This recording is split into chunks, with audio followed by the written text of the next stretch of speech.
Today, we're going to do a Dragon Ball Obscure Fact Iceberg video tier list video. Or I could tell you the story of how I got hit by a car while riding a bike.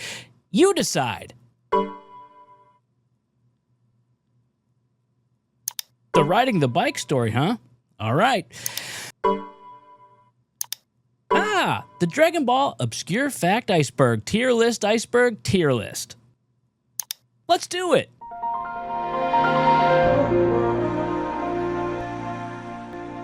Brian the Boy. Hey, it's me, Goku!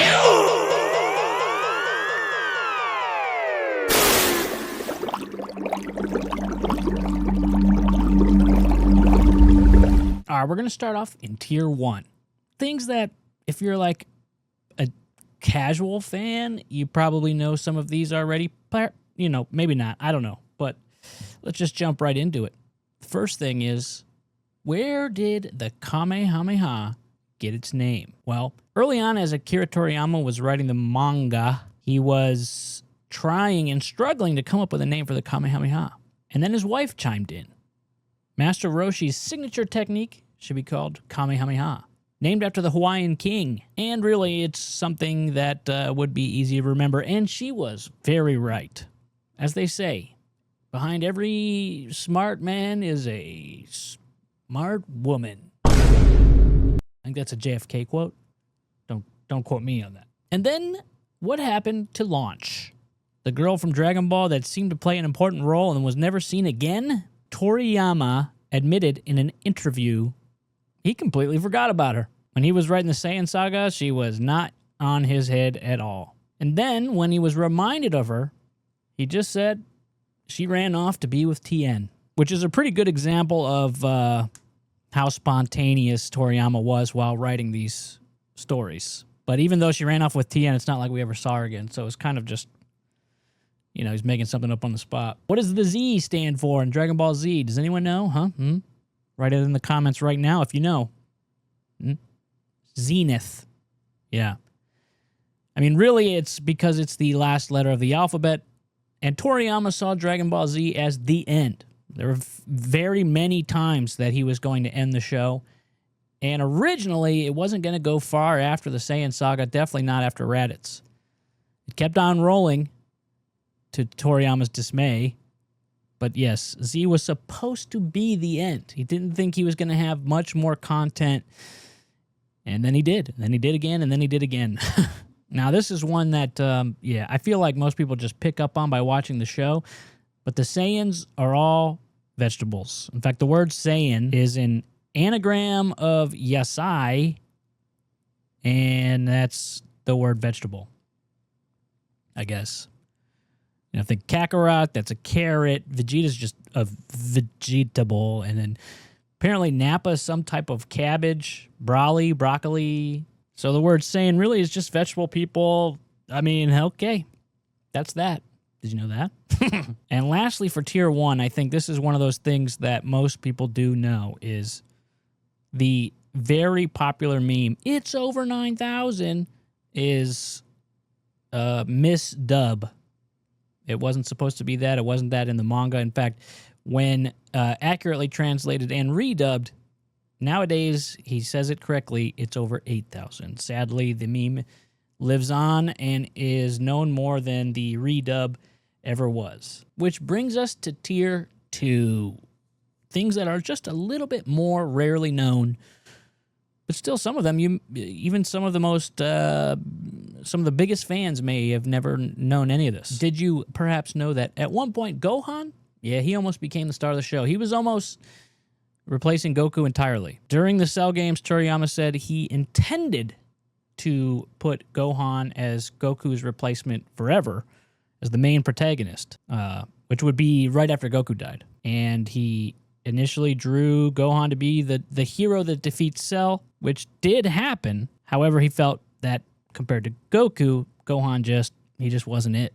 And so the shift back to Goku being the main star, the main role in the whole show, and the character everyone loves, it was a deliberate change. Something that he was forced to do that.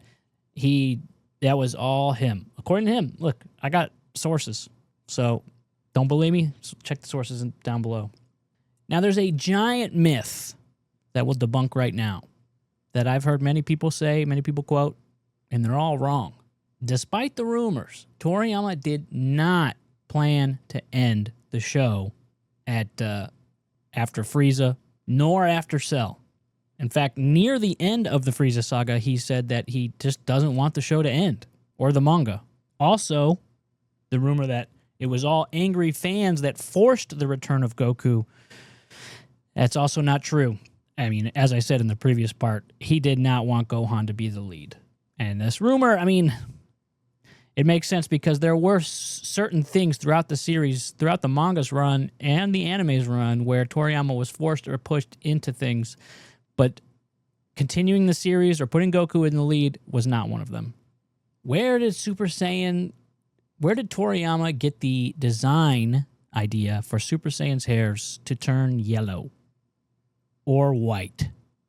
Well, for the manga, this blonde hair situation, while it was white and black at the time, it was actually born from pragmatism because Toriyama's assistant spent hours filling in all the black hairs every time they needed to be drawn. So, making it white or blonde saved a ton of inking time and money, really. And ink. And so Toriyama joked it killed two birds with one stone because it also instantly signaled to the readers at the time, this is clearly a power-up. This is a huge change.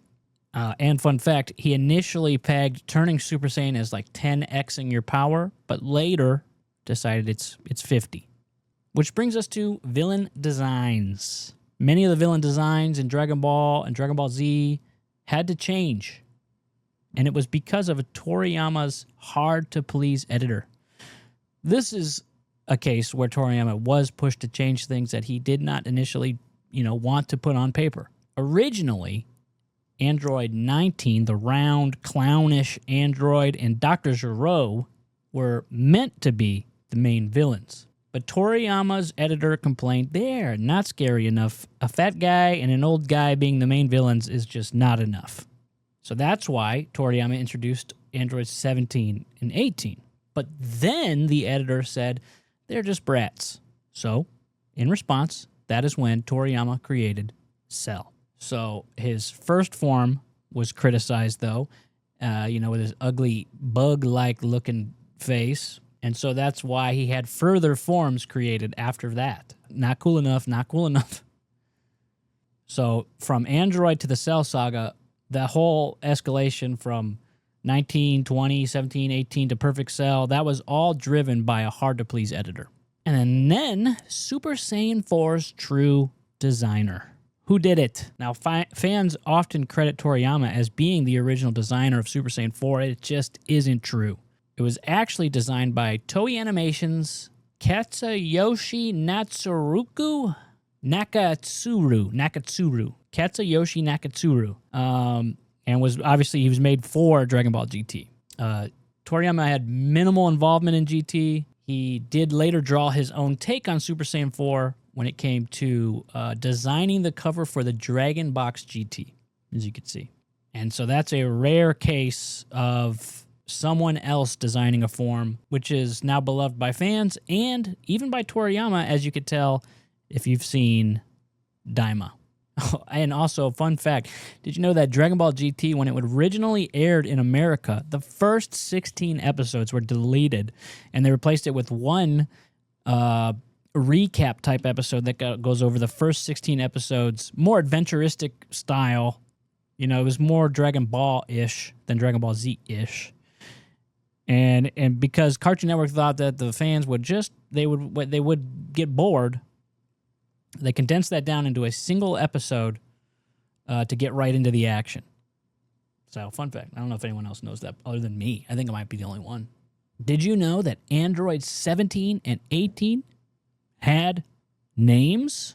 In a 2014 Q&A, Toriyama told everyone that 17's name was Lapis and 18's name was Lazuli, making Lapis Lazuli, which is a gemstone. So that was their real human name. And there's other times where Toriyama chose to humanize them because actually throughout designing the manga and the anime's run, he forgot that they were even humans. So he did put out a guidebook later, giving them backstory, etc.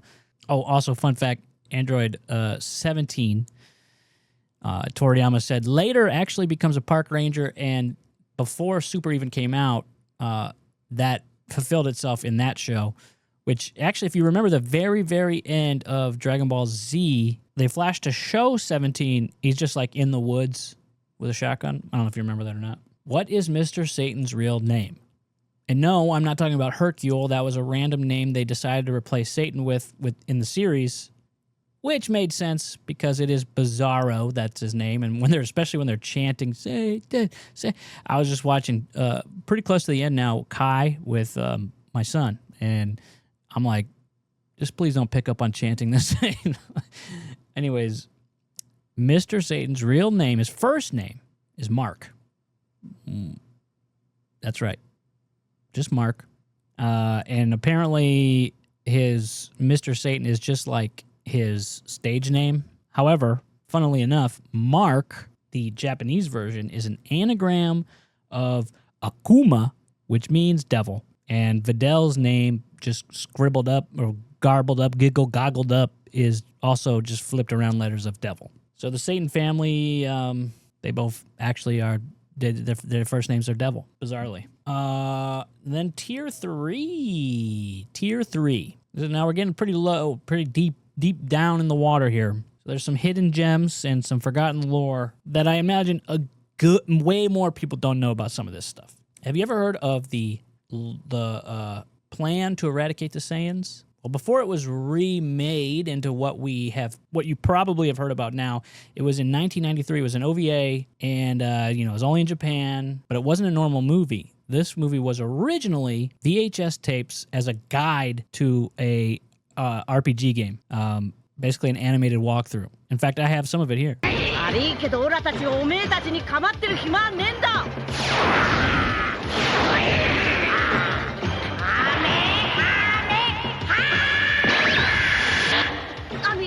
The story featured Dr. Lecce and the Tuffles seeking revenge with a gas that would kill all life, and the Z Fighters fighting against ghost versions of Freeza, Cooler, Slug, and Turles.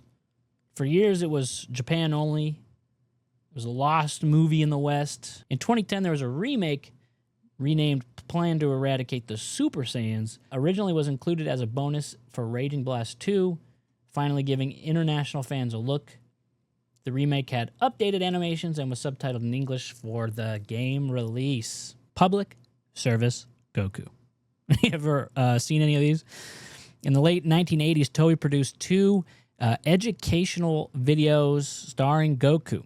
The first is called Goku's Traffic Safety. That was 1988. And the second is Goku's Fire Brigade. They were 15-minute long public service videos to teach kids road safety and fire prevention. These shorts showed Goku and friends in everyday situations like helping out at a house fire for navigating navigating city streets alongside safety officers. They were shown in schools and as TV PSAs, and then they virtually disappeared. They finally resurfaced decades later via the 2004 Dragon Box DVD set released in Japan. The traffic safety film even has a cameo by a character closely resembling Launch as a policewoman, perhaps explaining what Launch did after exiting the main story.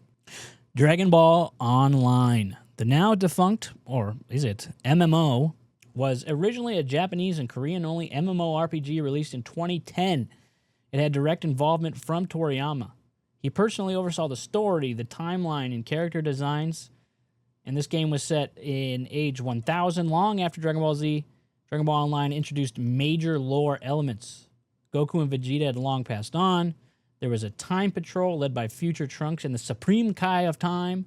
And there were some new enemies like Mira, a demon from the Dark Empire. And while the MMO is officially defunct, there was a fan effort to restore a private server, clean up some bugs, and is live and active right now. In fact, I logged in and I played it, and I think I might do a video on it separately. Fun fact, another fun fact. This is just like fun fact moments, right? Some of the characters from Dragon Ball Online continued on after the game died into Xenoverse and Dragon Ball Heroes. They got Kai, the Kai of Time, and Mira, and also Time Patrol Trunks. So, Dragon Ball Online's extended universe lives on. Now, Dragon Ball GT may not be canon, but this whole evil Shenron saga and all the Shadow Dragons, it was inspired by a throwaway idea that Toriyama had way back in the day. The notion that the overuse of the Dragon Balls was dangerous and it could create negative energy. GT pretty much ran with that, and that's almost the whole story, which, there's 7 Shadow Dragons in GT. And here's another one. The artist for GT that worked on designing the Shadow Dragons used to work on Sailor Moon. You ever watch Sailor Moon? I didn't. Don't even say that. Some fans, that's why some fans call the dragons Sailor Dragons instead of Shadow Dragons. And did you know that even though Toriyama didn't make GT or work on GT pretty much at all, he did name it. He came up with GT. He did provide a few character sketches and the initial design of the Black Star Dragon Balls. Dragon Ball Heroes. Ever heard of it? Japanese only, mostly is an advertisement for a Japanese only arcade game. It's a promotional anime, but it is a treasure trove of non-canon characters fighting each other and whatever. It's like Marvel's What If, but for Dragon Ball. For example, Heroes introduced us to Super Saiyan 4 Broly, Super Saiyan 4 Gohan, Super Saiyan 4 Vegeta, time-traveling Xeno Goku, fights between Super Saiyan Blue versus Super Saiyan 4, and villains like Fu, who is a Trunks, Mirai Trunks' nephew, half-demon nephew. They're not an official story, but the developers did work with Toriyama's former editor to make sure that designs didn't go too far off, felt authentic. And Heroes actually has its own manga called Victory Mission by Toyotaro, where Super Saiyan 4 Broly appears. And anyways, there's no official dub. There is a fan-made dub, which some say is pretty good, that you can watch, and I think some of it's on YouTube. So if that floats your boat, then check it out. And then a couple other just nuggets for this tier before we get on to the last one. Did you know that Toriyama had a habit of simplifying things on the fly? Well, he dropped Saiyan Tails permanently after the Freeza arc because he found that Tails, they're kind of just annoying to draw. And also they serve no story purpose anymore. He once joked that Saiyans evolved away from their tails, but really it was just convenience. And this is another one of those examples of just like Toriyama's, he's just freeballing it half the time while he's doing his creative process. All sorts of spur of the moment decisions went into the show that we now know and love. Which brings us to tier 4. These are things I imagine barely anyone knows except the diehards. Now, if you grew up with Dragon Ball when I did, we were constantly always waiting for new content. Barely anyone had the internet, so it was rare that you knew anything was coming or, what was going on with Cartoon Network, why did the series keep looping, etc. And then eventually what popped up somewhere in the early 2000s was this Spanish ad for Dragon Ball AF with this white-haired Super Saiyan 5 Goku. This character never came to light. This was all just a big scam. It stood for April Fool's Maybe or After Future. The rumor was false, and we never actually got white-haired Super Saiyan 5 Goku, but this did spawn fans to eventually really get into doing AF fan mangas. One such fan was Toyotaru, formerly Toible. I think that might be what he went as online, who drew his own Dragon Ball AF manga. And then you fast forward to today, and that same Toyotaru was handpicked by Toriyama and is now the official artist of Dragon Ball Super. In other words, the guy who once made AF fan fiction is now effectively Toriyama's successor. That's a crazy resume. Now, how about this? Did you know that Nappa's not bald? In a 2008 Q&A published in a rare Spanish fan book, El Manga Legendario, Toriyama dropped a bizarre fact. Nappa isn't naturally bald at all. He shaved his head as a proud Saiyan warrior. Saiyan hair supposedly stays the same from birth, but Nappa shaved as a test of courage. In Toriyama's words, to show his mettle. The tongue-in-cheek explanation means Nappa could grow his hair back if he wanted. In fact, both the 1990 Bardock special and the 2018 Dragon Ball Super Broly movie depict a young Nappa with hair, a short mohawk-like style, confirming Toriyama's note. Vegeta's pal was bold, not bald. He can't be both. Did you know that the god of destruction, Beerus, wasn't supposed to be named that at all? In fact, it was supposed to be, in the original concept, it was supposed to be like a virus or sickness type name, and they were supposed to all match the rest of these gods of destruction, right? But Beerus is just named after beer and Weiss whiskey. Bet you didn't know that. And some of these last things are some of my favorite.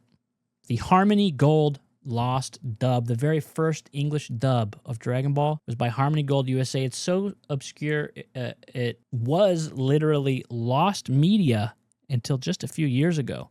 According to my bleeper, it's just up ahead. Hey! I may not be the sweetest person in the world, but I'm no monster! I'm a human being! And in this pilot dub, many names were drastically changed for Western audiences. Goku was renamed Zero, Bulma became Lena, Korin, Whiskers, the Wonder Cat, and even Shenlong was called Dragon God. Only the first 5 episodes and 2 movies were dubbed. The test airing flopped. Harmony Gold abandoned the project. For decades, fans only heard rumors of Zero and the Magic Dragon. It wasn't until 2018 that recordings of this dub resurfaced online. It was a fascinating what-if, an alternate reality where Krillin was Bongo and Launch was Mary Lynn. And it shows how differently Dragon Ball could have been localized. Notably, Harmony Gold's failure opened the door for Funimation's later dub, which kept most original names intact. And finally, the live-action oddities. These are the things that, oh my God, I didn't even hear about some of these until I started research for this video. Everyone's heard of Dragon Ball Evolution, the 2009 American-made movie. It's supposed to be Dragon Ball, and everyone hates it. But before that, there were 2 other live-action movies that were Dragon Ball movies. In 1991, an unofficial Taiwanese film called Dragon Ball The Magic Begins was released.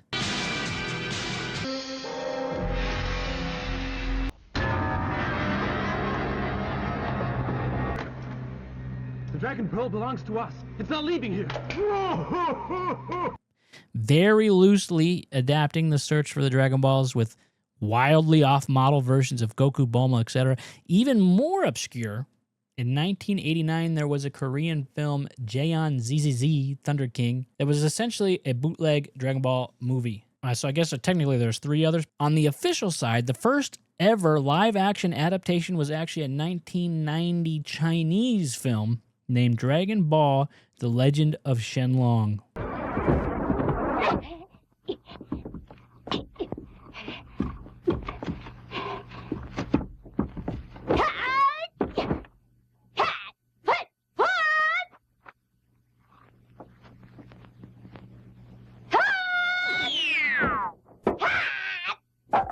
Or Thunderbolt Fantasy, which is extremely rare. These early live-action projects had no involvement from Toriyama and are more parody than faithful retelling, but they've become cult curiosities for the fandom. If you thought Evolution was bizarre, these make it look accurate to some extent. All right, so that is the full Dragon Ball Obscure Fact Iceberg tier list Iceberg video. What of this list did you know or didn't know? Did you know all of it? You want to rebut me? You want to tell me I'm wrong on some of this? I've got sources, all the sources down below. So if you want to fight, look down there. Now, if I even had one thing that you didn't know, just one, I need you to press like on this video and subscribe right now. I'm talking about you. Steve, I can see you. Just press the button. Okay? Bye. I mean, amen.